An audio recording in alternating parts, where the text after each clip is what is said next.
Every corner of this house is filled with silence. No matter how much I turn on the TV or the radio, the silence still finds a place. In the empty rooms upstairs, in the long hallways, between the books no one opens.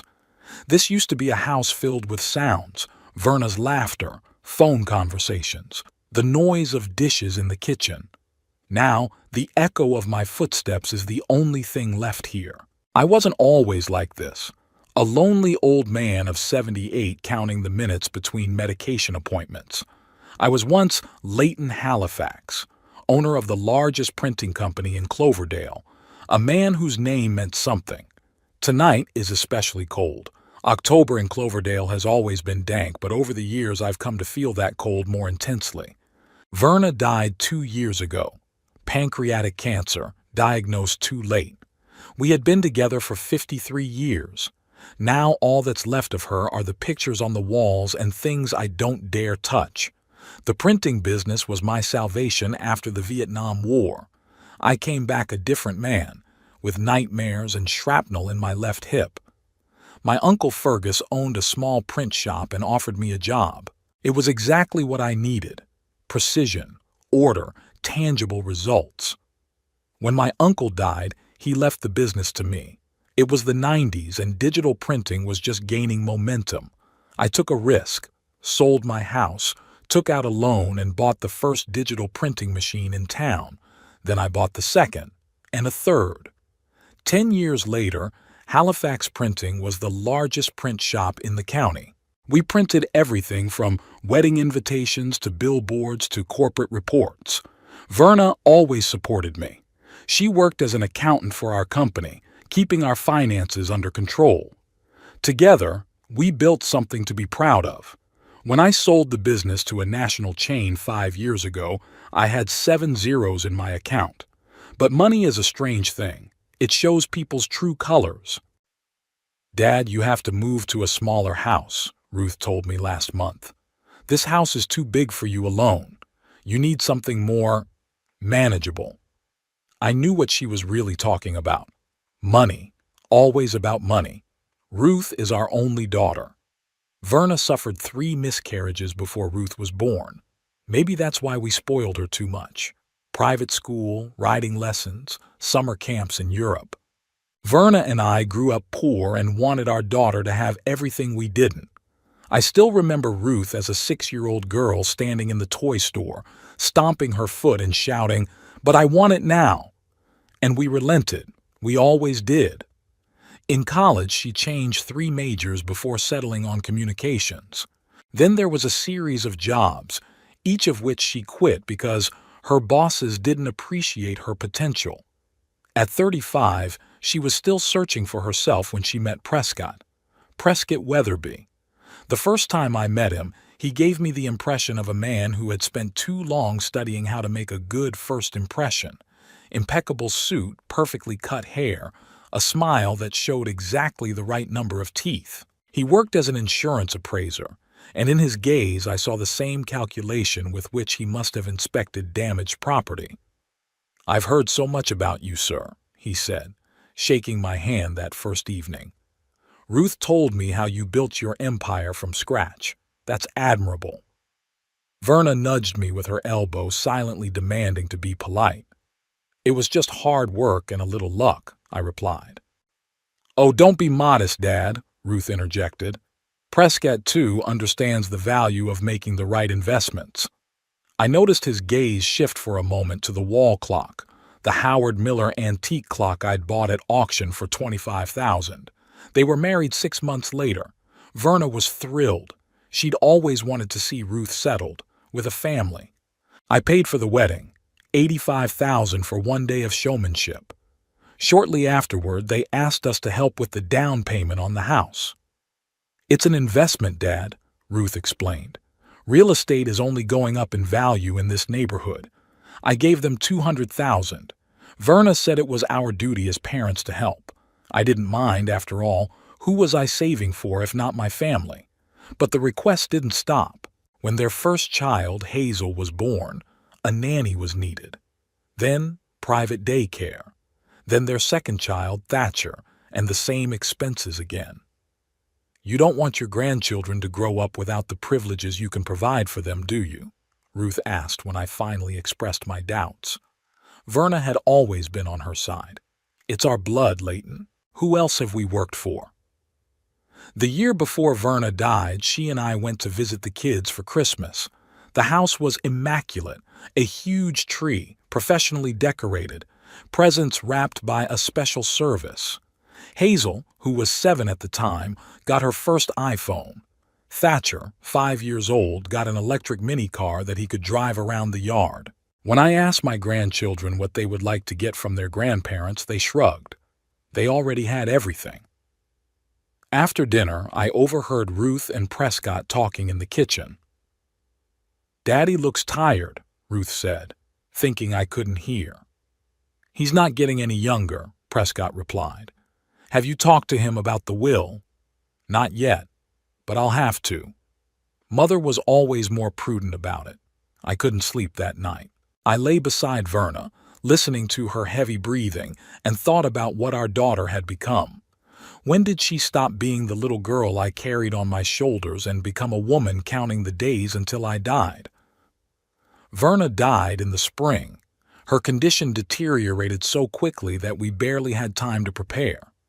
She was often under the influence of morphine in her last days, but in moments of clarity she held my hand tightly. "Take care of Ruth," she said one day. "She's strong, but she needs support." I nodded, not wanting to argue with my dying wife. But the truth was that Ruth didn't need me, just my money. At the funeral, Ruth sobbed the loudest. Prescott stood beside her, supporting her by the shoulders, occasionally leaning over to whisper something in her ear. The grandchildren were quiet and confused. They rarely saw their grandmother except on holidays and didn't quite know what was going on. After the funeral, I expected them to suggest that I stay with them for a few days. Instead, Ruth asked if I wanted them to help me sort through Mom's things. "It's too soon," I replied. "But Dad, it will be easier for you if you don't see her things every day," she insisted. I refused, and they left that same evening. For the next few months, I lived like a fog, making breakfast for 2 in the morning. I'd buy her favorite kind of tea. Sometimes I'd start talking to her before I realized she was gone. Ruth called once a week. The conversations were short and perfunctory. She never asked how I was really coping. Instead, she talked about the kids, the house, her problems. One day she mentioned that she was thinking about going back to college for a master's degree.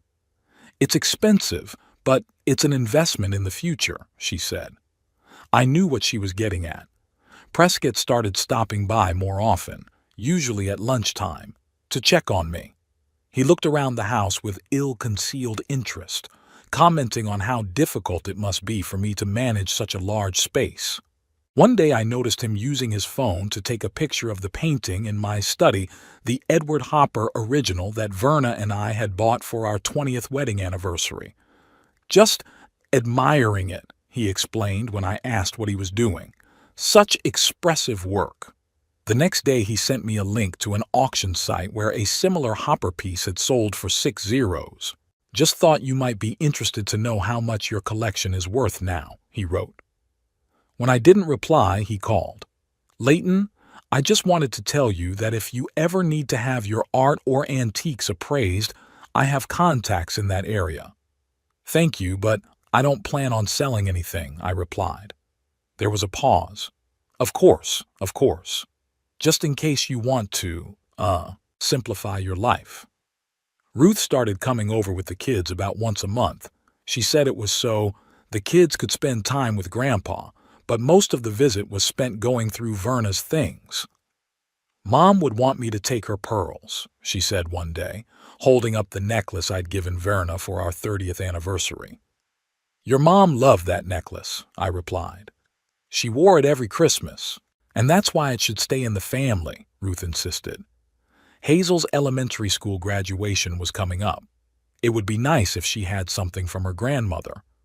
I looked at Hazel, who was sitting in the corner of the living room, staring at her phone, completely ignoring everything around her. "I'll think about it," I said.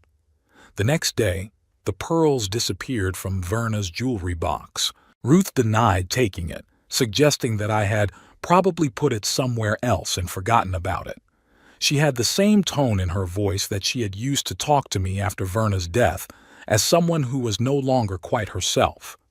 Gradually, I began to notice small valuables disappearing from the house after each of their visits. Verna's silver spoons, antique books from my collection, a porcelain figurine we brought back from a trip to Japan. When I asked Ruth directly about it, she cried, "How can you accuse me of stealing? I'm your daughter. I'm just trying to preserve Mom's things for future generations." Prescott took me aside then. "Leighton, listen," he said in a quiet, judicious tone. "Ruth is taking the loss of her mother very hard. These things help her feel connected to her. Isn't that what Verna would have wanted?" I didn't answer. Verna would want our daughter to treat me with respect, not as an obstacle between her and the inheritance. After this incident, their visits became less frequent. Instead, there was more talk that I should consider a nursing home or an aide to live with me. "We're worried about you, Dad," Ruth said on the phone. "What if you fall? What if you forget to take your medicine?" I knew where this was going. Selling the house, selling things, controlling my finances. I'd seen it happen to my friends. As soon as the kids got power of attorney, parental assets started to melt away. Last month, Prescott arrived with paperwork from a lawyer, a power of attorney that gave Ruth the authority to manage my affairs in the event of incapacity. "It's just a precaution," he explained. "Ruth worries that you sometimes forget important things. I didn't sign the papers." Instead, the next day I went to my attorney, Alvin Hammond, who has handled my affairs for the past 30 years. "They're trying to get control of your assets," Alvin said, looking over the papers Prescott had brought. "It's a standard tactic. The next step will be a medical examination to prove your incapacity." I updated my will and executed a medical power of attorney in Alvin's name, not Ruth's. I also had a full medical examination which confirmed that, despite my arthritis and high blood pressure, there was nothing wrong with my mental faculties. When Ruth found out, she was furious. "You don't trust me." "Your own daughter," she yelled over the phone, "after everything Prescott and I have done for you." "What exactly have you done for me, Ruth?" I asked calmly. She found no answer. Now, sitting in my office, looking at the empty shelf where the collector's books used to stand, I realized that I lost my daughter much sooner than I lost my wife. Perhaps I never really knew her. Or worse, knew her, but refused to admit the truth. The phone rings, interrupting my thoughts. It's Ruth. I know what she's going to say before I even answer. "Dad, we need to have a serious talk." Her voice sounds tense. "It's about your will and, something important that's happened. We'll be there tomorrow." I hang up the phone and look at the picture of Verna on the table. "You were right, dear, I think. She does need support, but not the kind you thought." Ruth arrived alone. This was unusual. Usually Prescott accompanied her, especially when money was involved. I heard her car pull up, the new Lexus they'd bought last year, and stood at the window, watching as she parked. She sat behind the wheel for a long time, staring at her phone, apparently gathering her thoughts or getting final instructions from her husband. Finally, she got out, fixed her hair, and headed toward the house. I opened the door before she rang the bell. "Hello, Ruth," I said, trying to keep my voice neutral. "Dad?" She smiled, strained, and kissed me on the cheek. She smelled of expensive perfume and anxiety. She walked into the living room, looking around as if assessing the changes since her last visit. She glanced at the empty space where a Qing Dynasty porcelain vase had stood, one of Verna's most prized possessions that had disappeared after Ruth's previous visit. "Tea? Coffee?" I offered. "No, thank you." She sat down on the couch, her hands folded in her lap. "I don't have much time. Thatcher's at soccer practice today, and Hazel needs to be picked up from her piano lessons at 4. I sat down across from her, waiting for her to get to the point. Didn't have to wait long. Dad, I know our relationship has been a little strained, she began, choosing her words carefully.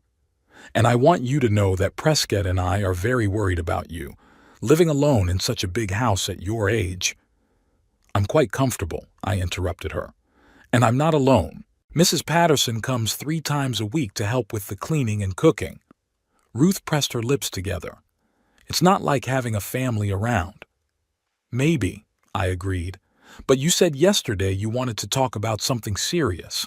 I doubt you came here to discuss my living arrangements.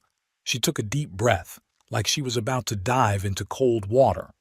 The thing is, Dad, we've had a difficult situation. A medical situation. I'm tense. Despite all our differences, the thought that something serious could have happened to my grandchildren or even Ruth made me anxious. Is there something wrong with the children? I asked. No, not the children. She looked away. It's Prescott. I waited for her to continue, feeling the suspicion building inside me. He's been diagnosed with a rare form of lymphoma, she said finally. It was diagnosed 2 weeks ago. We've consulted with the best specialists and there is an experimental treatment, but it's not covered by insurance. I stared at her, trying to see the truth in her eyes. Over the years, I'd witnessed many of her stories, each one ending with a plea for money. A college fund for Hazel that needed to be replenished right now because of some lucrative investment window. Urgent roof repairs after a hurricane that it later turned out didn't even affect their neighborhood. Money for a consultation with a top specialist for Thatcher who supposedly had learning problems. Money that ended up going to a family vacation in the Bahamas. I'm sorry to hear that, I said cautiously. What did the doctors say about the prognosis? She blinked, as if the question had taken her by surprise. Well, they say it's an aggressive form, but with the right treatment, the chances are good. And what kind of treatment do they recommend? It's a new type of immunotherapy, she replied, perking up a bit. It was developed in Switzerland and has shown amazing results in clinical trials. But since it hasn't been approved by the FDA yet, insurance refuses to cover the cost. I nodded, pretending to listen attentively. And how much does this treatment cost? She swallowed. $375,000. The exact amount, not about or approximately. I remembered that last year when I updated my will, my attorney had mentioned that my liquid assets totaled just over $2 million. Ruth was nearby. I had invited her to attend the conversation as a gesture of goodwill. $375,000 is about 1/5 of $1.5 million. A comfortable sum, not too small to be worth the effort and not so large as to raise too many questions. It's a large sum, I remarked. I know, Daddy. She leaned forward, her eyes filling with tears.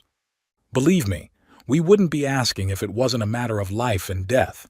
We've already mortgaged the house to pay for the initial counseling and tests. But a full course of treatment, we just can't afford it on our own. I stood up and walked over to the fireplace where there was a picture of Verna, one of the few that Ruth hadn't borrowed yet. It showed Verna standing by the lake, laughing, her hair fluttering in the wind. That was a year before she was diagnosed. Your mother really believed in you, I said quietly, even when all the facts said otherwise. What? Ruth looked confused.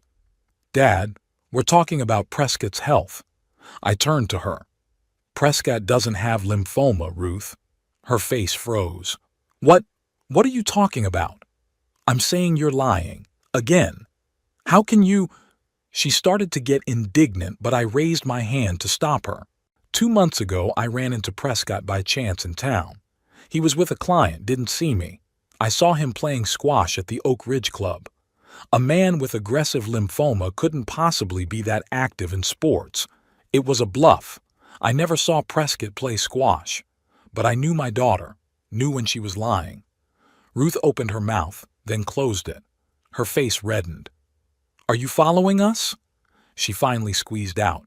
No, I shook my head. But it's hard to hide things in this town, especially when your husband brags about his athletic accomplishments at LinkedIn.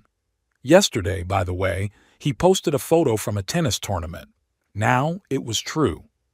I had actually seen the posting when I checked social media, a habit I had acquired over the past year to keep up with what was going on in my family's life, since they rarely told me anything directly.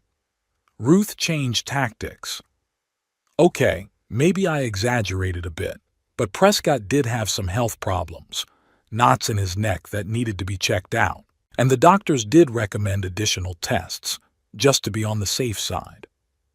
And those tests cost $375,000? I asked skeptically. She sighed, clearly realizing that this line of defense wasn't working.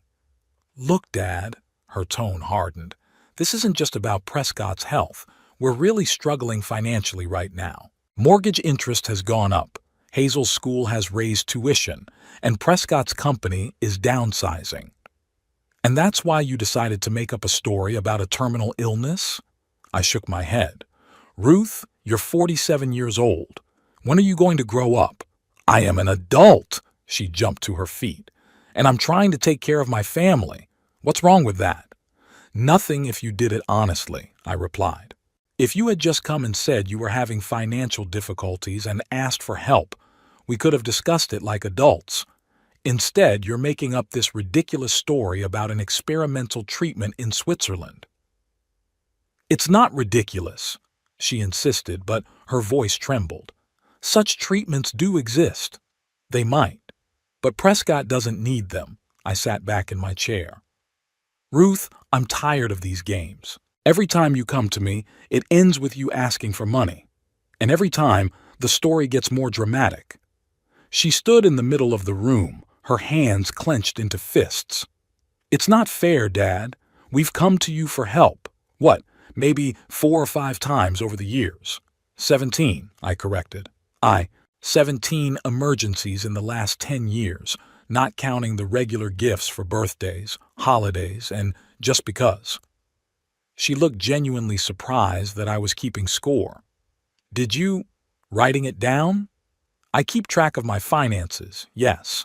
And over the last 10 years, I've given you and Prescott a total of $1,200,000. She blinked, clearly not expecting that exact figure.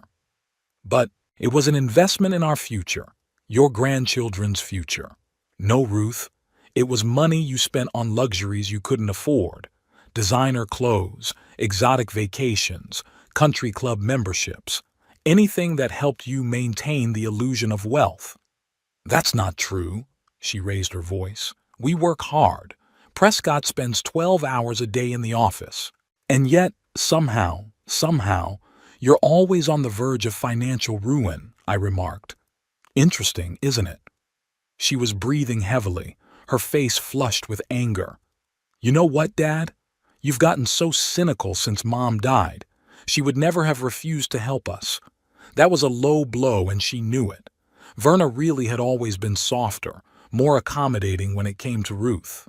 But even she had begun to express doubts in recent years, especially after that incident with Hazel's educational trip money, which, it later turned out, had gone to repair the pool.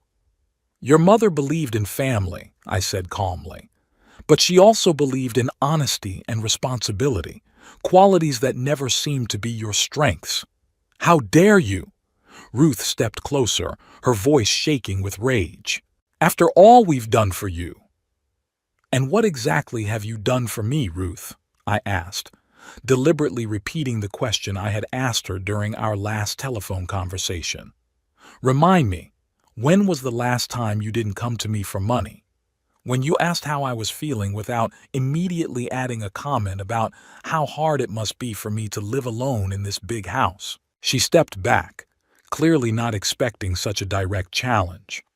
We invited you to Thanksgiving last year and canceled the invitation the day before the holiday because you unexpectedly had to leave for the mountains with Prescott's friends. It was an important business meeting, she insisted.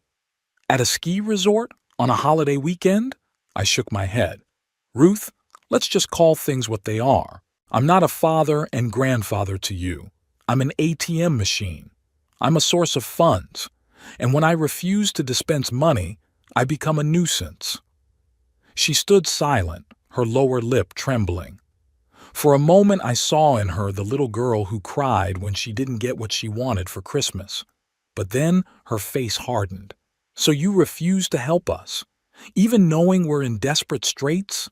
I refuse to give you $375,000 for non-existent treatment. Yes, I replied. But if you came to me honestly, told me your financial problems and offered a real plan to solve them, I'd listen. A plan, she snorted. You're 78 years old, Dad. You have millions in accounts you don't even spend. What's the point of that money if you don't help your family? It's not about money, Ruth. It's about respect. It's about honesty. You come to me with a blatant lie, expecting me to just write a check, no questions asked. Okay, I lied about the lymphoma. She threw up her hands. Are you satisfied? I admitted it. But we really need the money, Dad. Without it, we could lose the house. I took a deep breath. Why would you lose the house? You refinanced it 3 years ago. I gave you the money to pay off the mortgage in full. She looked away. We, took out a second loan. Why? Investments, she mumbled. What kind of investment? She was silent for a moment, clearly not wanting to answer. Prescott had heard about an opportunity to invest in a startup, a company that's developing some revolutionary technology for the oil industry. I closed my eyes. Of course you did. Another get-rich-quick scheme. How much did you invest? $400,000, she whispered. And let me guess, the money disappeared? She nodded, tears streaming down her cheeks. The founder of the company ran off with the investors' money. The FBI is looking for him now, but no one knows if we'll get any of it back. I felt a mixture of disappointment, anger, and, oddly, pity. Ruth had never been good at making financial decisions. Verna always said it was because we never taught her the value of money. We gave her whatever she wanted without asking for anything in return. Why didn't you come to me with the truth right away? I asked. Because I knew you would judge us, she snapped through her tears. You'd lecture us on how irresponsible and wasteful we are, how we never learn from our mistakes.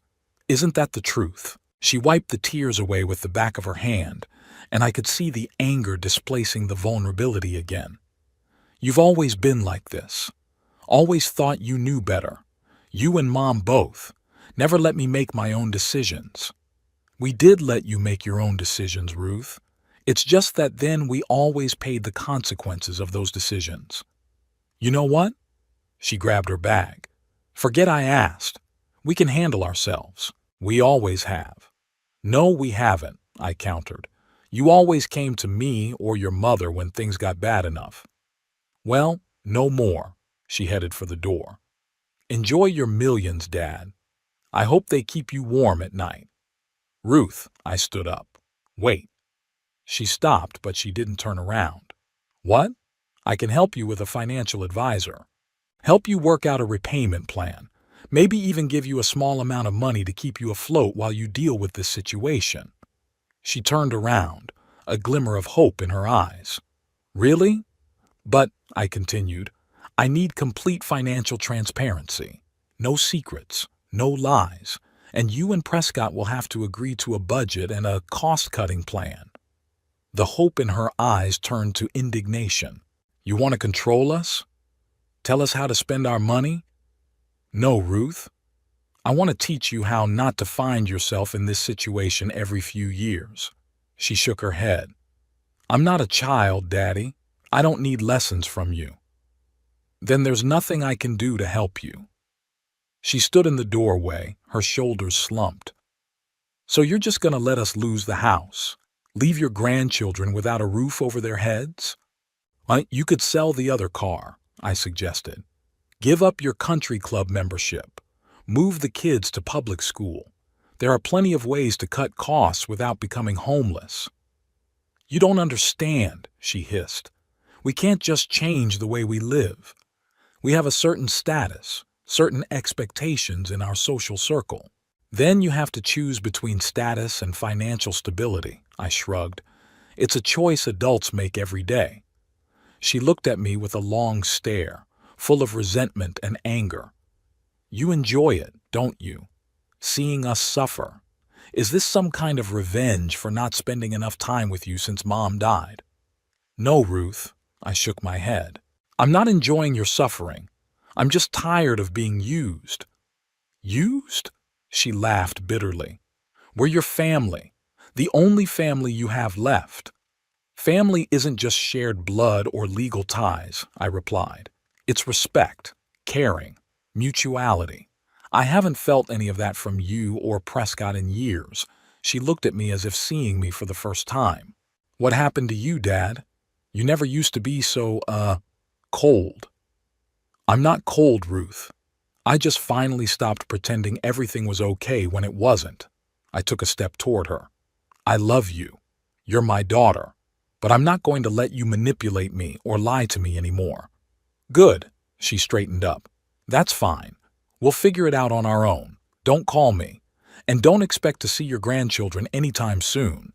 With those words, she walked out, slamming the door so hard that the old picture frame fell off the wall in the hallway.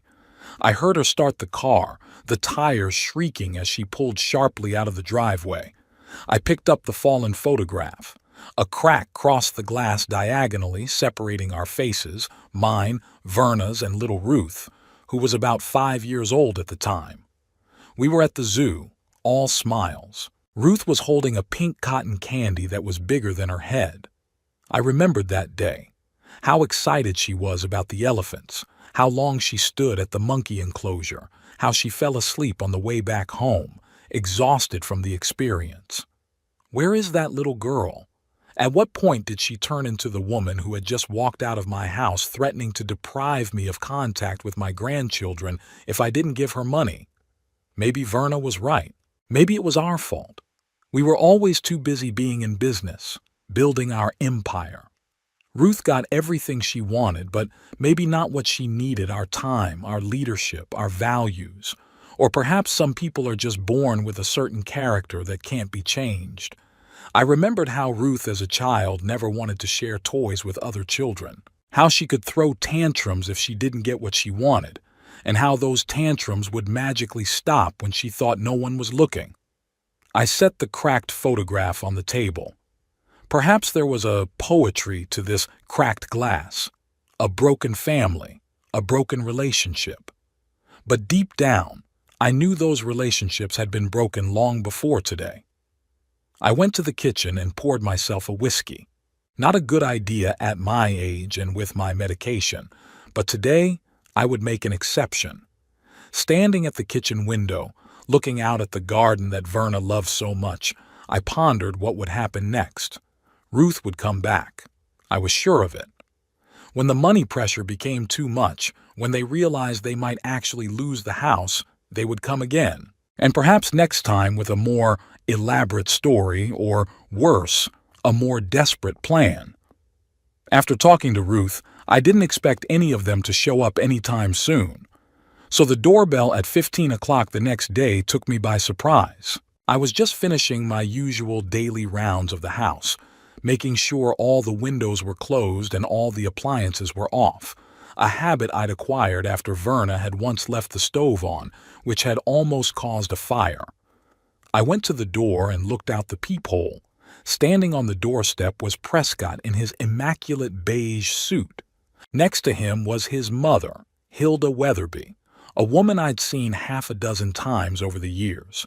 She usually avoided family gatherings, preferring to spend her time at her country club or at charity events where she could brag about her son's successes. I opened the door, unable to hide my surprise. Prescott, Mrs. Weatherby. To what do I owe this unexpected visit? Prescott smiled his practiced smile. Leighton, I apologize for the suddenness of it. We were in the neighborhood visiting an old friend of my mother's, and we thought, why not drop in on you? We haven't seen much of each other lately. Hilda, dressed in a strict, navy blue suit that seemed too formal for a casual visit, nodded. "Mr. Halifax," her voice was as cold as a January morning, "I hope we're not intruding." "No, we're not." I stepped back, letting them inside, though instinct told me to slam the door. "Come into the living room." They came in, and I noticed Prescott taking a quick look around the hallway as if taking inventory. "It's as spotless as I remembered," he said, pointing to the 18th century antique dresser that Verna and I had bought in London years ago. "I try to keep things in order," I replied, ushering them into the living room. "Have a seat. Can I offer tea or coffee?" "Tea would be lovely," Hilda said, sitting down carefully on the edge of the sofa, as if she were afraid of sinking too deeply into it. Prescott remained standing, examining the bookshelves. "An impressive collection, Leighton. First editions?" "Some." I didn't specify which ones. Prescott had once borrowed a rare first edition of Hemingway that had mysteriously disappeared during a move. "I'll get the tea," I said, heading for the kitchen. "Let me help," Prescott offered suddenly, following me. "Mother prefers her tea very weak. I could trace it." It was a strange thing to say. In all his years, Prescott had never shown any interest in kitchen matters. But I decided not to show my surprise. "Of course," I nodded. In the kitchen, I pulled out Verna's antique tea set, one of the few that Ruth had yet to take away. Prescott watched my movements with a kind of unnatural attention. "You know, Leighton, Ruth came back very upset last night," he began as I put the kettle on. "I can imagine." I took the tea bags out of the cupboard. "It's not nice to have your plans ruined." Prescott tensed slightly, but quickly regained his fake nonchalance. "Plans? I don't know what you mean." "I think you do." I looked him straight in the eye. 375,000, experimental treatment in Switzerland, for your lymphoma. He blinked, but quickly pulled himself together. "Oh, that? Yeah, it was a little exaggerated. But we're really struggling financially, and Ruth just didn't know how to approach this conversation." "So, you decided to lie about being terminally ill?" He waved his hands in a conciliatory gesture. "We all do stupid things when we're desperate. That's what I wanted to talk to you about, by the way." My mother and I discussed the situation and thought that perhaps we could all find a compromise. The kettle boiled, and I set about making tea. "What kind of compromise does Mrs. Weatherby suggest?" I asked, making the tea. "Well, perhaps not the whole amount at once. Perhaps instead we could discuss regular contributions to the family's welfare. A monthly trust fund for the grandchildren, for example." I could barely contain my laughter. They wasted no time moving on to Plan B. "Why is your mother so interested in this?" I asked, putting the cups on the tray. Prescott wrinkled his nose. "Well, you know, she's worried about her only son, and her grandchildren, of course." "Of course," I nodded, though it's strange that she doesn't see them that often. "She's a very busy woman," Prescott answered quickly. "Her charity work takes up a lot of her time." I nodded, deciding not to pursue the subject. "Take the tray into the living room, please. I'll be there in a minute." When he walked out, I took a deep breath, trying to collect my thoughts. Something wasn't right here. Prescott had never come with his mother, and certainly not the day after refusing to give the money. There had to be some other plan here. I picked up the sugar bowl and headed for the living room, but stopped at the door when I heard a quiet conversation. "It's been too long," Hilda was saying. "We've got to get this over with." "I know, Mother," Prescott replied. "But we can't just pick up and—" They were silent when I came in. Hilda smiled strainedly. "What a beautiful set," she remarked. "Victorian?" "Early 20th century," I replied, setting the sugar bowl on the table. "A gift from Verna for our 30th anniversary." "Oh, how nice." She took the cup with apparent indifference to its origin or meaning. "Prescott has been telling me about your situation.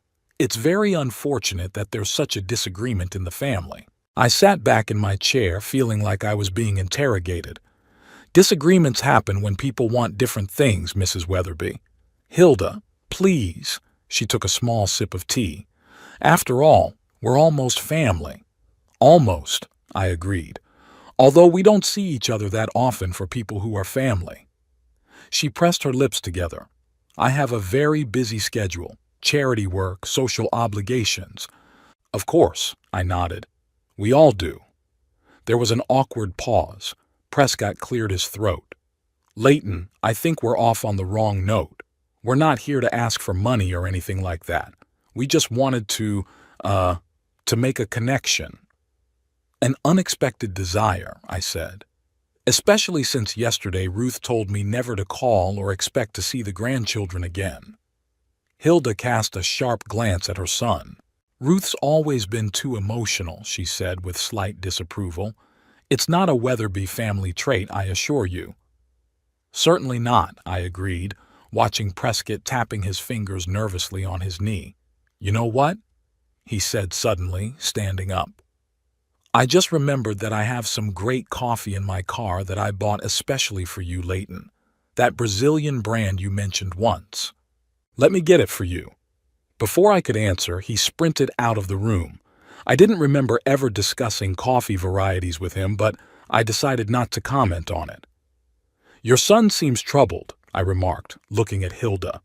She adjusted the pearl necklace around her neck, a gesture I'd often noticed in Ruth when she was nervous. Prescott's always been a sensitive child, she said.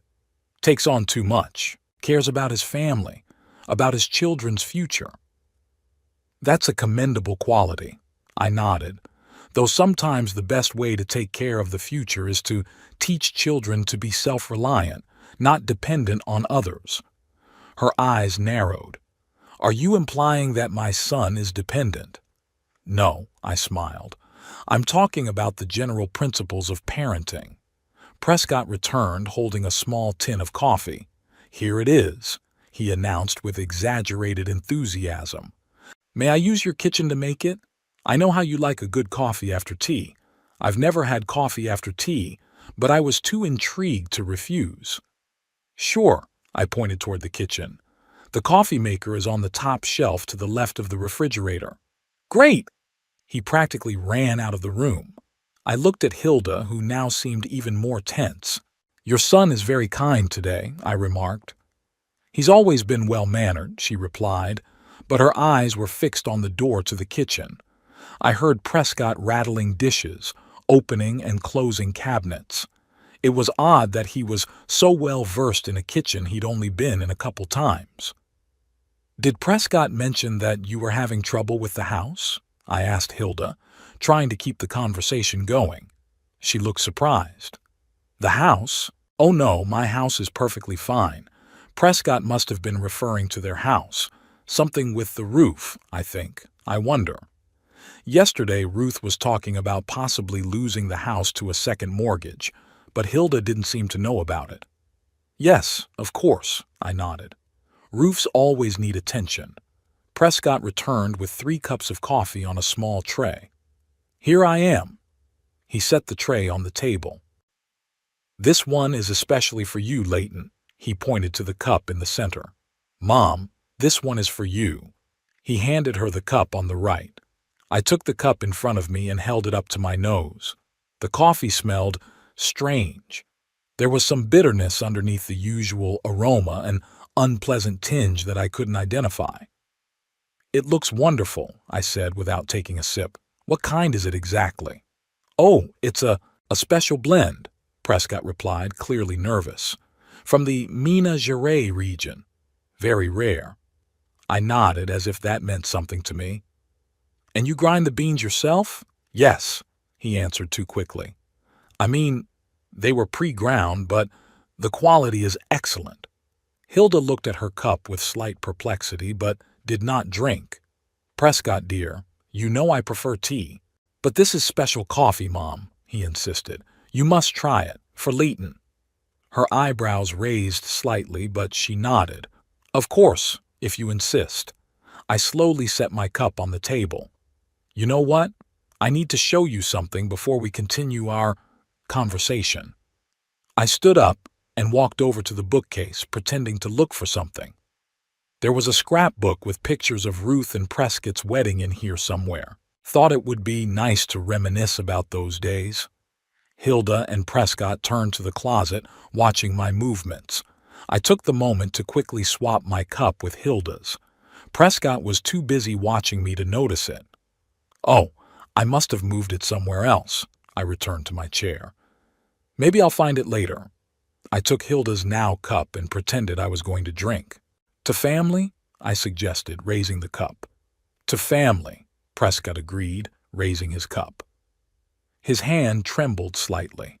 Hilda also raised the cup that had been mine before.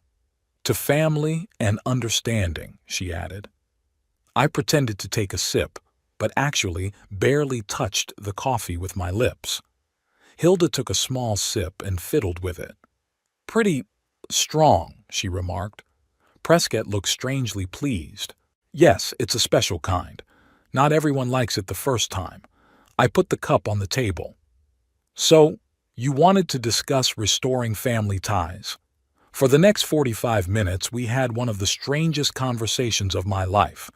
Prescott and Hilda talked about family values, the importance of supporting each other in times of need, legacy, and future generations. All the while, Prescott kept his eyes on my cup, which I barely touched, only occasionally pretending to drink. Hilda took occasional small sips from her cup, wrinkling her nose each time. After about an hour, I noticed that she was paler than usual. "Mrs. Weatherby, are you all right?" I asked. "You don't look very well." She smiled weakly. "It's a little stuffy in here, isn't it?" She put her hand to the collar of her blouse. "Perhaps I could ask for a glass of water?" "Sure." I stood up. "I'll get it right away." When I returned with the water, Hilda looked even worse. Her face was sweating and her hands were visibly shaking. "Mom?" Prescott finally noticed her condition. "Are you all right?" "Yeah." She tried to stand up but suddenly swayed. "I feel, strange." "Maybe you should sit down," I suggested, but it was too late. Hilda fell back onto the couch, her eyes rolled back and her body began to convulse. "Mommy!" Prescott shouted, jumping up. "Mom, what's wrong?" I immediately went to the phone. "I'm calling an ambulance," I said, dialing the number. Prescott was thrashing between his mother and me, his face contorted with panic and bewilderment. "What's going on? What's wrong with her?" "I don't know," I said when the dispatcher answered. "I need an ambulance," I said into the receiver, giving the address. "A woman, about 70 years old, lost consciousness. Convulsions. Yes, there is breathing, but it's irregular." Hanging up, I went back to Hilda. Her spasms have gotten worse and she's foaming at the mouth. "We need to get her on her side," I said, trying to turn her over, "so she doesn't suffocate." Prescott helped me, but his movements were mechanical, like a robot. He looked completely lost. It wasn't supposed to," he mumbled. I looked at him. "What wasn't supposed to happen? What's going on, Prescott?" His eyes widened with horror as he stared at his mother, at me, at the coffee cups. "I don't understand," he whispered. "It was you. It was supposed to be you." At that moment, I realized that my suspicions were confirmed. The coffee was poisoned. It was meant for me, but Hilda drank it instead. "What was in the coffee?" I asked, grabbing him by the lapels of his jacket. "Tell me now. The paramedics need to know what poisoned her." Prescott recoiled, his face contorted with horror and anger. You changed the cups," he accused. "I saw you standing by the cupboard. You knew. What was in the coffee?" I raised my voice. I can't." He retreated to the door. "It was you. You did this. You poisoned my mother." At that moment, the front door swung open and Ruth entered. She froze on the threshold of the living room, her eyes widening with shock at the sight of Hilda lying convulsed on the sofa and the two of us standing over her. What's going on here?" Her voice shook. "Your husband just tried to poison me," I said calmly, "but he poisoned his mother instead." "What?" Ruth looked from me to Prescott. "What are you talking about?" "He's lying," Prescott shouted. "He switched the cups. He knew." "The cups? What cups?" Ruth stepped closer, finally noticing the 3 cups of coffee on the table. "Prescott, what did you do?" "I didn't do anything. I didn't do anything." He backed up against the wall. "It was him.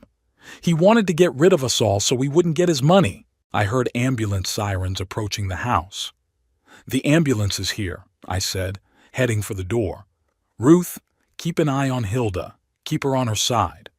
Ruth, still in shock, nodded mechanically and walked over to the couch. Her face was white as chalk. "Prescott," she whispered, looking at her husband, "tell me you haven't." But Prescott had already run out of the room, heading for the back door. I heard him run out into the garden, but I did not pursue him. It was more important to save Hilda now. I opened the door to the paramedics, who quickly entered with a stretcher and equipment. "Female, 70 years old, possible poisoning," I said as I led them into the living room. "The seizure started about 10 minutes ago." One of the paramedics knelt down next to Hilda, checking her pulse and pupils. "Do you have any idea what she might have been poisoned with?" he asked. I pointed to the cups. "Coffee. Her son made it. I suspect it's some kind of poison." The second paramedic took the cup Hilda was drinking from and sniffed it. "We'll take this with us for analysis," he said, carefully placing the cup in a plastic bag. Ruth stood against the wall, her hands trembling. "I don't understand," she repeated. "I don't understand what's happening." The paramedics moved Hilda onto a stretcher, hooking up an oxygen mask and starting an IV. "We're taking her to St. Mary's Hospital," one of them said. "Are you related?"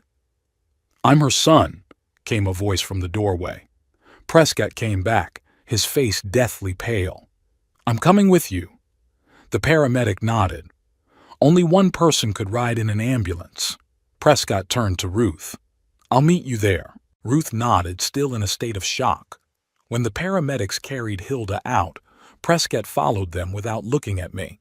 But I heard his quiet words as he passed. "This isn't over, old man." I stayed in the living room with Ruth, looking at the 3rd cup of coffee, the one Prescott was drinking from.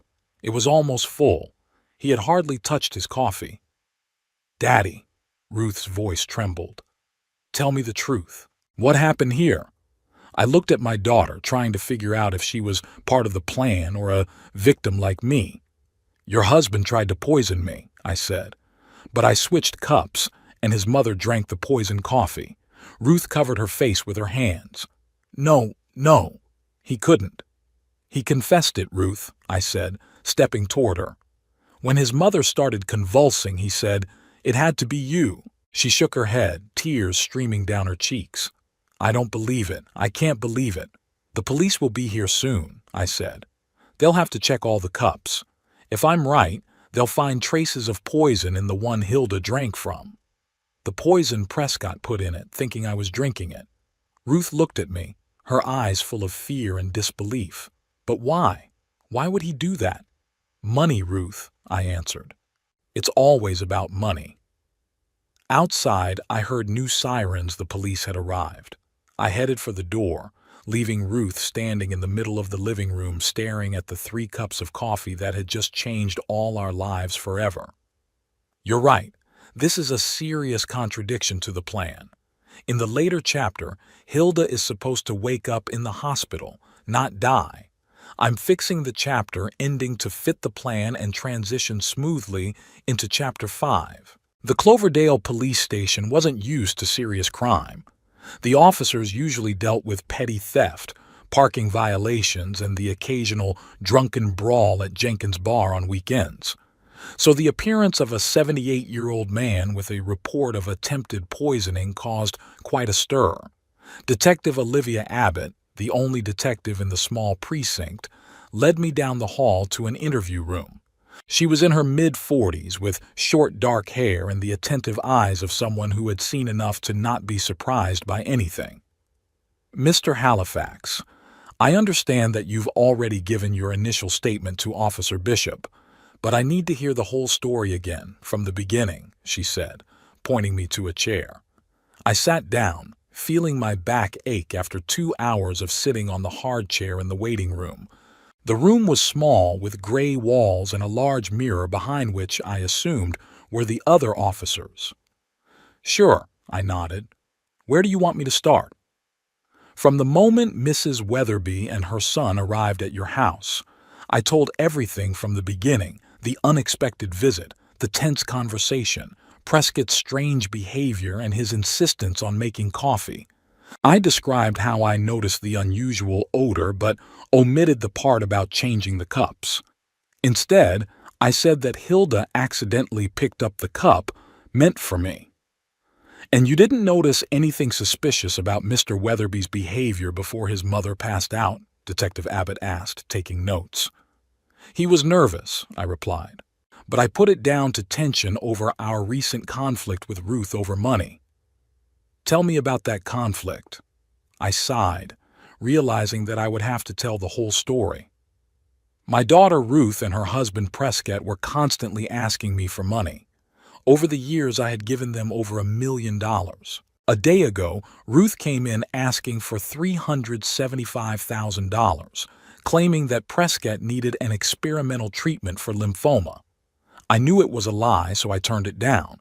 She left in a rage, threatening that I would never see my grandchildren again. The detective raised an eyebrow. And the next day, her husband comes to you and your mother's house and offers you coffee, which then poisons his own mother. I didn't say he intentionally poisoned his mother, I clarified. I believe the poison was intended for me. Based on his reaction when his mother started convulsing, he said, "It was supposed to be you," and accused me of somehow knowing about his plan. She made a note of it. Mr. Weatherby claims you deliberately poisoned his mother because of a long-standing grudge. I almost laughed. I barely know the woman. I've seen her maybe a dozen times in 20 years.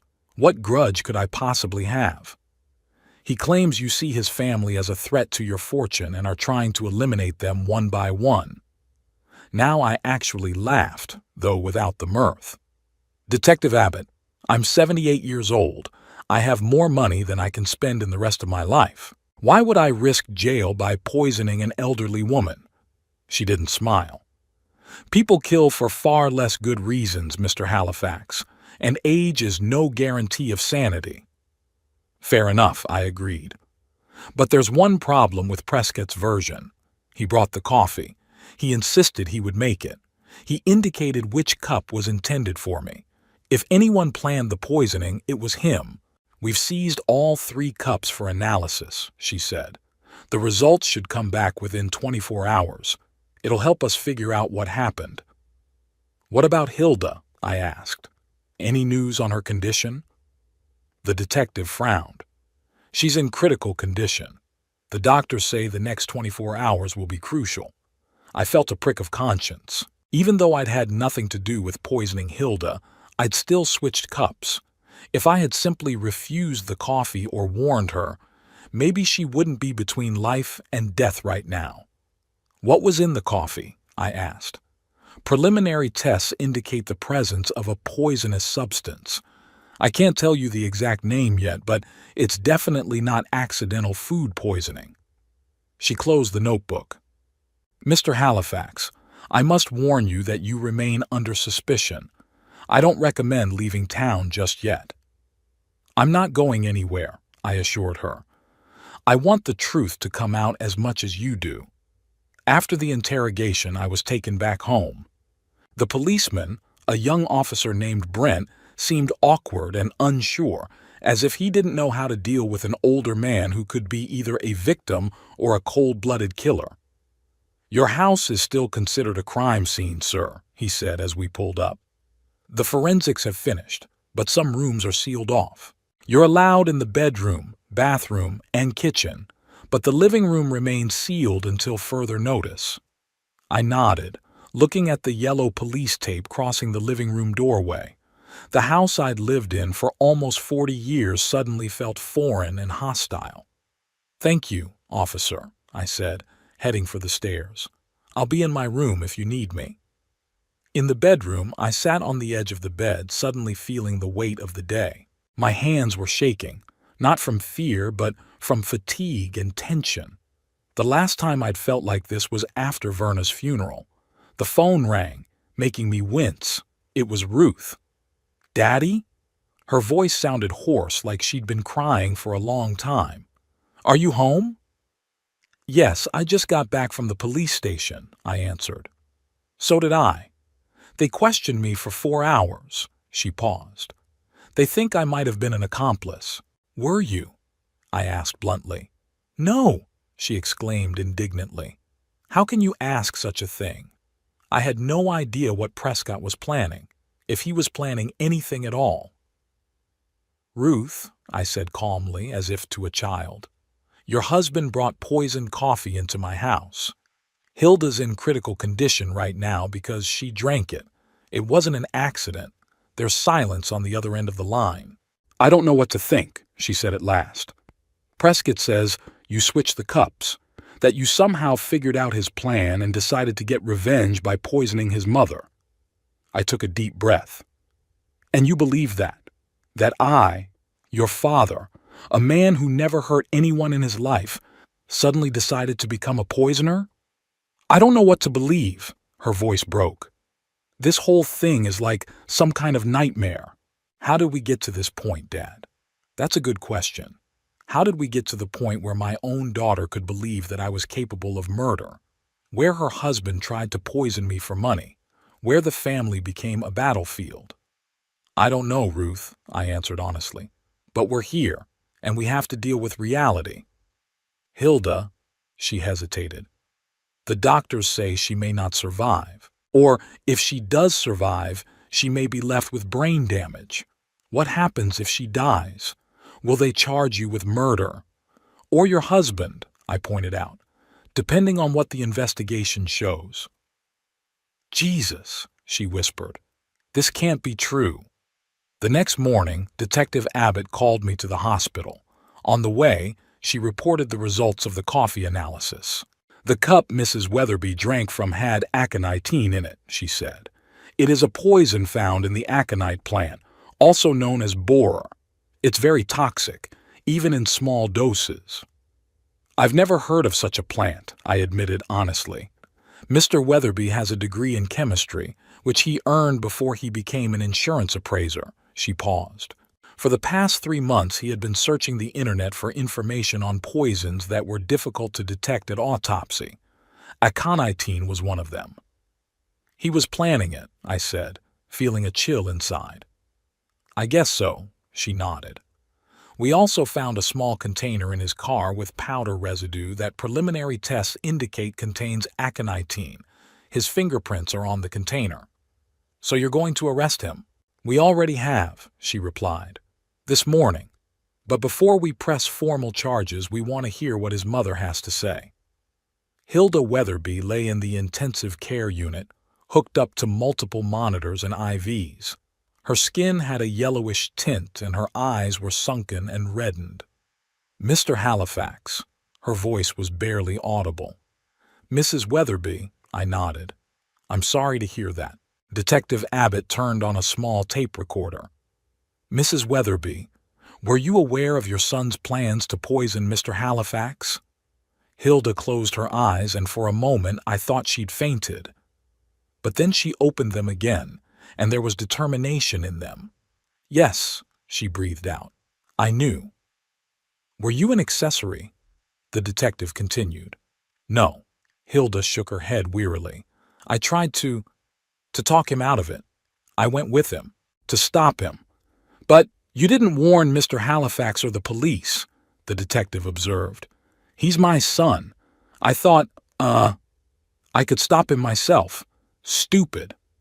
"When did you find out about his plan?" I asked. "2 days ago," she answered. "After Ruth's visit. She came back, upset. Said you refused to give her the money. Prescott was furious. I heard him on the phone. About the poison. Who was he talking to?" the detective asked. "I don't know," Hilda coughed. "I asked him. He said that you were standing between them and millions, that without you, everything would be Ruth's, and therefore to him. And you decided to go with him to stop him? I asked. Yes, her eyes filled with tears. But I couldn't. He insisted on coffee. I thought I could stop you from drinking it. But instead you drank the poisoned coffee yourself, I finished. You switched cups, she smiled weakly. I saw it, when you were standing by the bookcase, but I didn't understand. Why? Detective Abbott turned to me in surprise. You switched cups. Why didn't you say so? I sighed. Because then I'd have to explain why I did it. And that would mean admitting that I suspected Prescott of trying to poison me without any proof. But you did suspect him, the detective argued. Why? Intuition, I guess, I shrugged. He'd never shown any interest in making coffee before, and was overly insistent on telling me which cup was for whom, plus the weird smell. Hilda coughed again, harder this time. The doctor walked over to the bed. She needs to rest, he told the detective. Just another minute, she insisted. Mrs. Weatherby, did Ruth know about her husband's plan? Hilda looked at me, her eyes full of pain. No, she whispered. Ruth didn't know anything. Prescott. He manipulated her for years, used her resentment toward you. But she would never, agree to murder. I was strangely relieved. Despite all our conflicts, Ruth wasn't capable of murder. One last question, said the detective, seeing that the doctor was growing impatient. Mrs. Weatherby, are you prepared to give formal testimony against your son? Hilda closed her eyes. A tear rolled down her cheek. Yes, she answered faintly. He must answer for what he'd done. In the hallway I saw Ruth sitting on a plastic chair, her face swollen with tears. She jumped up when she saw us. How is she? Ruth asked in a shaky voice. She's in stable condition, Detective Abbott replied, but she's conscious and able to testify. Testimony? Ruth looked from the detective to me and back again. About what? That your husband planned to poison your father, Mrs. Weatherby, the detective said, and that you didn't know about the plan. The detective stepped aside to talk to another officer, leaving us alone. I sat down next to Ruth. Why do you still want to help me? She asked. After everything I've done? After I've used you for years for money? Because you're my daughter, Ruth. No matter what. She turned away, her shoulders shaking with silent sobs. I don't even know who I am without him, she whispered. We've been together 15 years. He's always made the decisions, always told me what to do, how to think, even when it came to you. Detective Abbott returned, her face serious. Mr. Halifax, I have news for you. We searched Mr. Weatherby's office and found something interesting. An insurance policy on your life in the amount of $5 million. I blinked in surprise. I've never taken out a policy like that. No, but your daughter and son-in-law did. She glanced at Ruth, who looked as shocked as I did. The policy was taken out 3 months ago, with Ruth Weatherby as the beneficiary. I didn't know anything about the policy, Ruth whispered. I swear I didn't know anything. The detective looked at her questioningly. Your signature is on the documents, Mrs. Weatherby. I sign a lot of the documents Prescott gives me. Ruth looked defeated. Tax forms, insurance forms. I never read them carefully. I trusted him. At that moment, a nurse ran out of Hilda's room, shouting about the sudden deterioration of the patient's condition. The doctors quickly returned to the room, and through the glass inset, we could see them fussing around Hilda's bed. What's going on? Ruth asked, standing up. She seems to have a complication, replied Detective Abbott. Aconitine is very toxic, especially to the cardiovascular system. We stood in silence watching the medics work. After a few minutes, the doctor came out to us. His face was grim. Mrs. Weatherby's condition is critical, he said. There's arrhythmia and signs of liver failure. We're doing everything we can, but the next few hours will be crucial. Ruth covered her mouth with her hand. Could she Die? The doctor hesitated. In such cases, the prognosis is always grave. But your mother-in-law is a tough woman, and we're using every treatment available. Detective Abbott turned to me. Mr. Halifax, given the new information and Mrs. Weatherby's testimony, we're going to focus our investigation on your son-in-law. However, I will ask you to remain available for additional questions. I nodded. Of course, Detective. I'm not going anywhere. When the detective left, Ruth and I were left standing outside Hilda's room, watching the doctors fight for her life. Suddenly, Ruth turned to me. Did Prescott really want to kill you? Her voice trembled. For money? It seems so, I answered quietly. The insurance policy, the poison research, the training. It wasn't an impulsive decision. And I didn't notice anything, she shook her head. All these years, I thought I knew him. But I didn't know him at all. At that moment, the monitor in Hilda's room began to emit an alarm. The doctor quickly checked the vitals and made some adjustments to the IV. After a minute, the beeping stopped and the doctor came out to see us. We have stabilized her condition, but it remains critical, he reported. The next 24 hours will tell if she can recover from the crisis. Can I stay with her? Ruth asked. The doctor nodded. Just one visitor, and not for long. Talk to her. Even when unconscious, patients often hear their loved ones. Ruth looked at me as if asking permission. Go, I said. I'll be back tomorrow morning. She nodded and went into the room, closing the door carefully behind her. I walked out of the hospital into the evening rain. Cloverdale looked quiet and peaceful, as if nothing had happened, as if there wasn't a woman lying in one of its hospital rooms poisoned by her own son, and the son wasn't sitting in a police station cell accused of attempted murder. How did we get to this point? From a family that once gathered around the Christmas table to people willing to kill each other for money? I didn't know the answer. All I knew was that if Hilda survived, her testimony could send Prescott to prison for years. And that meant my daughter and grandchildren would be left alone, possibly destitute. And as angry as I was at Ruth for her years of manipulation and greed, I couldn't let her and the children suffer. That wouldn't be the person I'd been raised to be.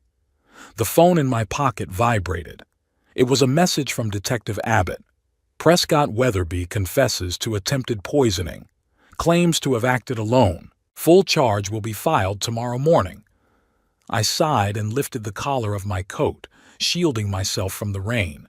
Tomorrow would be a new day, and maybe Hilda would have a chance to recover. And for Ruth and me, a chance for a new beginning, with no shadow of Prescott between us. It's been a week since that aconitine coffee changed everything. I sat at the window in the hospital room, watching the rain dripping down the glass, blurring the outline of Cloverdale. Hilda Weatherby lay on the bed, her condition finally stabilized after several critical days. The doctors called her recovery a medical miracle. At her age and with the dose of poison she'd received, the chances were minimal. She opened her eyes as I turned to her. Her gaze was clearer than it had been in days, as if the fog that had enveloped her mind had finally cleared. Leighton, her voice was still weak, but there was strength in it. You're here.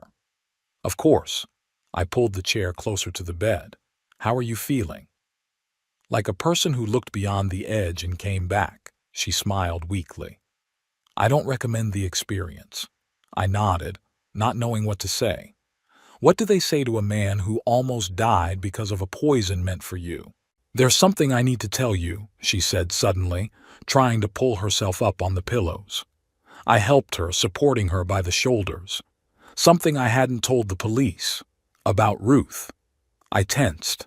In her last statement, Hilda had claimed that Ruth didn't know about her husband's plans.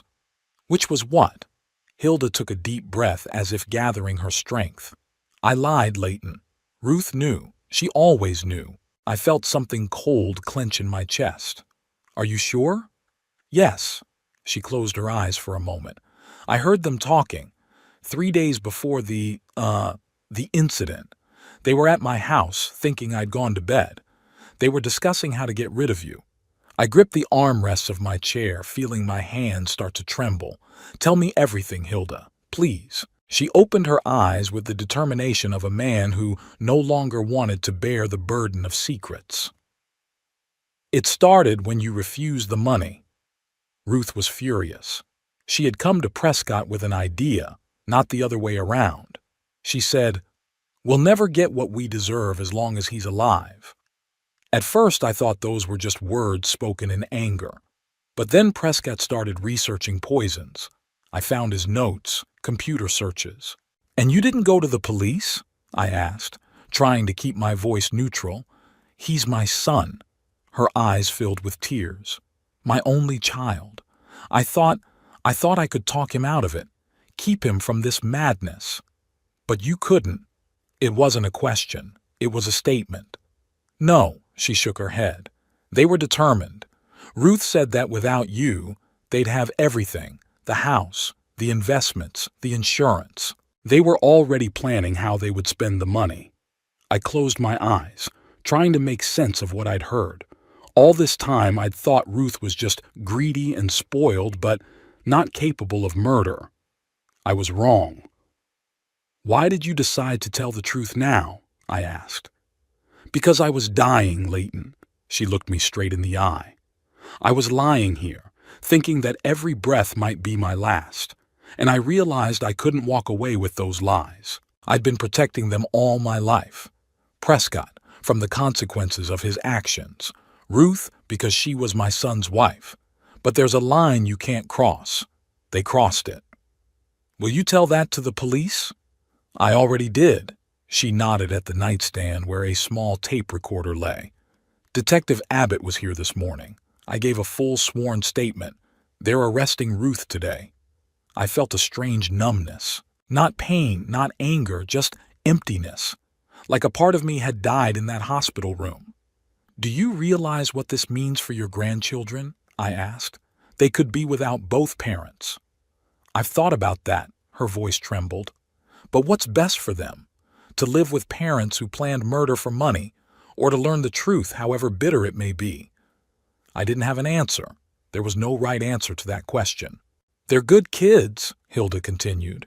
"Deserve better than what Ruth and Prescott gave them. Maybe you could help them." "Me?" I was surprised at the suggestion. "You're their grandfather," she smiled weakly. "The only normal adult in their lives, as it turned out." I wondered. Hazel was 12, Thatcher was 10. Kids I'd only seen on holidays, kids I barely spoke to. Children whose names Ruth and Prescott had probably picked out of a fashion magazine without thinking about the meaning. Could I be their rock when their world was falling apart? "I'll try," I finally said, "but I'm not sure they'll accept me." "Give them time." Hilda reached out and touched mine. Her fingers were as cold and dry as autumn leaves. "They're smart kids. They'll realize who really cares about them." We sat in silence, listening to the sound of the rain and the measured beeping of the monitors. Finally, I asked the question that had been plaguing me ever since I saw the panic in Prescott's eyes when his mother began convulsing. "Why did you come with me that day, Hilda, if you knew what they were planning?" She was silent for a long time, looking out the window at the gray sky. "I thought I could stop him at the last moment," she finally answered. "Distract you, spill coffee, something. But when we arrived, when I saw you, so alone in that big house, I thought, why? Why do they hate this man so much? Is it the money? Because he refused to indulge their greed?" She shook her head. "I raised a monster, Leighton. It's my fault. I always gave Prescott everything he wanted, never said no, never taught him to appreciate what he had instead of craving more." "We both made the same mistakes," I remarked. "It was the same with Ruth." "Perhaps," she sighed. "But now they must answer for their actions, as adults."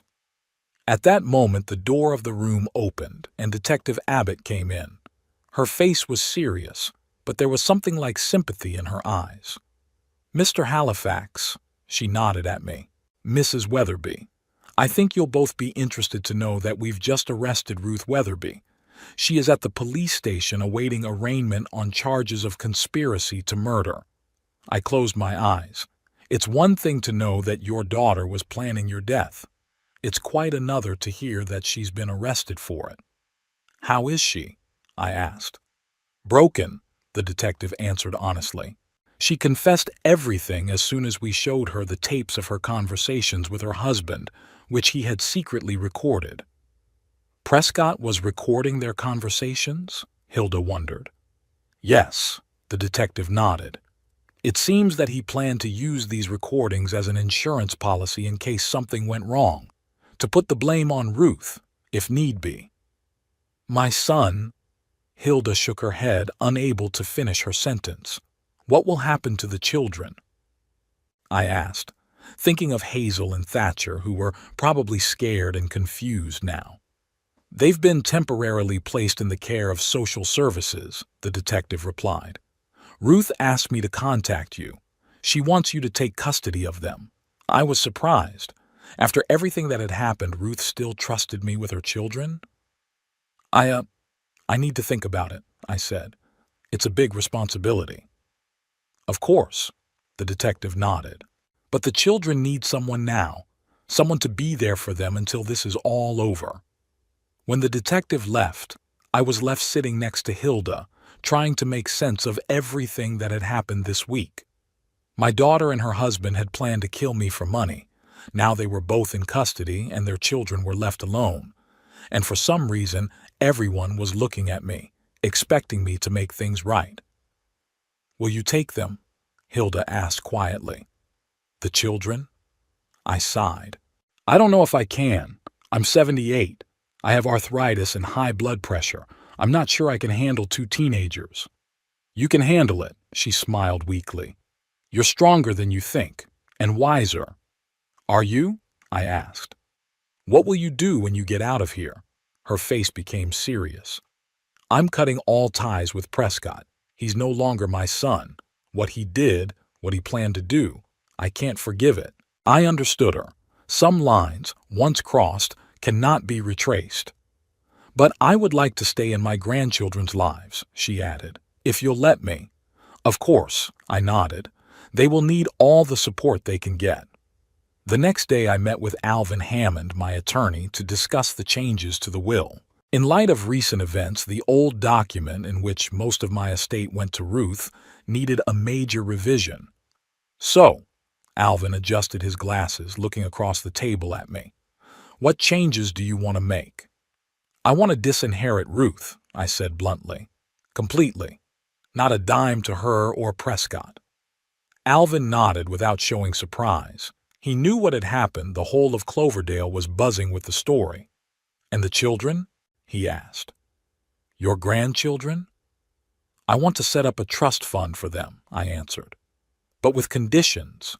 The money will be available only for education, medical needs, and basic maintenance. They will be able to receive the principal amount only when they reach the age of 25, and only if they get a higher education. Reasonable, Alvin made notes. Who will manage the trust? You, if you agree, I looked at him. I trust you. He nodded, accepting the responsibility. And the rest? I pulled a list from my pocket. Here are the names of my distant relatives, cousins, nephews, children of my cousins, people I lost touch with years ago. You want to leave the money to them? Alvin looked surprised. Not all of them at once, I shook my head. I want you to find them. Find out how they live, what they do. And the ones who really need and deserve help, I want to support. Not just to give money, but to help with specific needs, to pay for their children's education, to help with their mortgages, to finance their medical treatment. Alvin smiled. It's a big job, Leighton, but a noble one. I have time, I shrugged. And frankly, I need something to take my mind off of, all of this. After my meeting with Alvin, I went to Ruth and Prescott's house to pack for the children. The house was empty and strangely quiet. On the kitchen table were open bills and notices from the bank, a reminder of the financial problems that had driven Ruth and Prescott to their terrible plan. I went upstairs to the children's rooms. Hazel's room was typical for a 12-year-old girl. Posters of music bands, books on shelves, scattered clothes. Thatcher's room was filled with model airplanes and science books. I never knew my grandson was interested in aviation. As I gathered their belongings, I reflected on how little I knew my grandchildren, what interest I had in their lives, their hobbies, their dreams. Almost none. I was too busy with my resentment toward Ruth, too consumed with my own pain after Verna's death. Maybe now I had a chance to fix that. 3 days later, I brought Hazel and Thatcher to my house. They were quiet, depressed, still in shock from their parents' arrest and the sudden move. I showed them their rooms, the former guest bedrooms I'd hastily remodeled for them, buying new beds and desks. "These are temporary," I explained. "You can decorate the rooms however you want." They nodded without saying a word. Hazel held onto her brother's hand as if she was afraid that if she let go, she'd lose him too. "Listen." I knelt down, despite the pain in my joints, to be level with them. "I know this is all terribly difficult for you, and I know we hardly know each other. But I promise I will do everything I can to make sure you have a good time here. We'll get through this together, okay?" Thatcher was the first to break the silence. "Did Mom and Dad really want to kill you?" His voice was quiet but firm. I sighed. The kids deserved the truth, but how could I explain to them what I didn't understand? "They made a very bad choice," I finally said. "They got confused and decided that money was more important than family. It was wrong, and now they will have to answer for their actions." "Will they come back?" Hazel asked, her eyes full of tears. "Not soon," I was honest. "But you can visit them if you want to, and I'll be with you as long as you need me." This was not the life I had planned for my 78 years. It wasn't how I envisioned my relationship with my grandchildren. But sometimes life gives us the most unexpected twists and turns. Over the next few weeks, my children and I learned to live together. It wasn't easy. They were depressed, angry, confused. I was old, stubborn, and unaccustomed to the children's constant presence in the house. But gradually, we found common ground. I learned that Thatcher dreams of becoming a pilot and arranged to meet with an old friend of mine, a former military pilot. Hazel turned out to be a talented artist, and I enrolled her in drawing lessons at the local cultural center. When Hilda was released from the hospital, she became a frequent visitor to our home. Her recovery was slow, but she grew stronger every day. The children were happy to see her. She was a link to their old life, to a time when things were simpler and clearer. One evening, when the children were asleep, Hilda and I sat on the veranda watching the stars. "Did you ever think we'd end up here?" she asked, wrapped in a blanket. "After everything that's happened?" "Never," I shook my head. "But life is full of surprises, isn't it?" "Sometimes terrible ones," she sighed. "I visited Prescott in prison yesterday, for the last time." I looked at her but didn't ask for details. It was her choice, her goodbye to a son who'd crossed a line from which he couldn't be forgiven.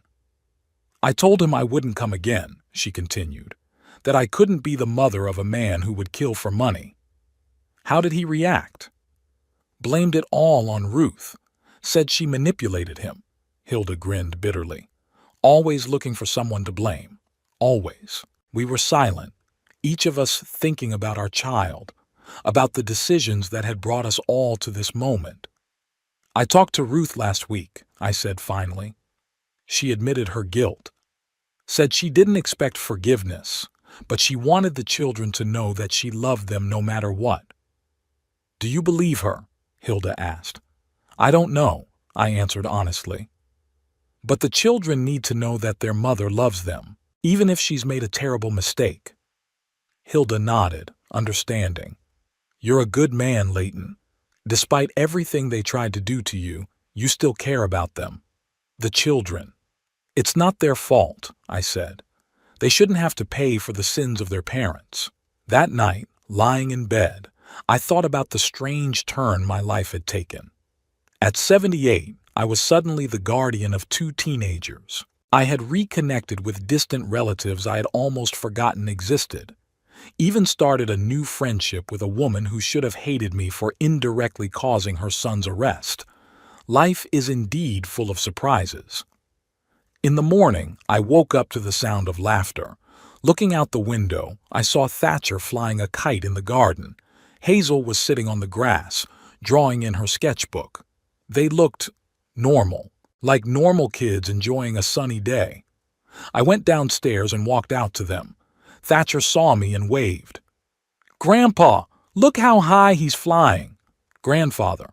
He'd never called me that before, always Grandpa or just Leighton like his parents taught him.